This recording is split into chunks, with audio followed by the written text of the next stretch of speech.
మనకి ఎంత ఉన్నది అని కాదు, మనకి ఉన్నదానిలో ఎంత పెట్టగలము అన్నది గొప్ప విషయం. పెట్టినది ఎక్కడికి పోదు, పెట్టినది మనిషిని కాపాడి తీరుతుంది.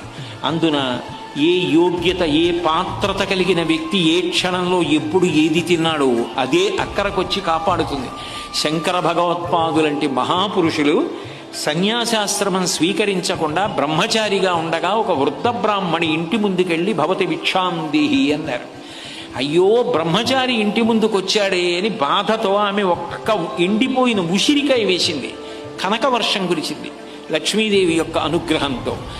ఎవరికి ఏది పెట్టావు, ఎవ్వరికి ఏమి పెట్టితిమో, ఏ సిద్ధాశ్రమమునం త్రొక్కితిమో ఇప్పుడు చూడగంటి మిచటన్ కృష్ణార్భకున్ నిర్భయున్ అంటారు. ఏ మహాత్ముడు పట్టెడన్నం నీ చేత్తో పెట్టింది తిన్నాడో, ఏ మహాత్ముడు గుక్కెడు నీళ్లు తాగాడో ఆయనకి ఏం అవసరం? భగవత్ కార్యం మీద వెడుతున్నవాడు నీ ఆతిథ్యం ఏం పుచ్చుకున్నాడో ఆ పుణ్యం నిన్ను కాపాడేస్తుంది. పెట్టినదేదో అది గొప్ప. ధర్మరాజు గారు కుక్కని కూడా తనతో స్వర్గానికి తీసుకెళ్లాలని ప్రయత్నం చేశాడు. మనిషికి సకల భూతముల పట్ల దయ ఉండాలి, అన్ని భూతములకు పెట్టగలిగినటువంటి గుణం ఉండాలి.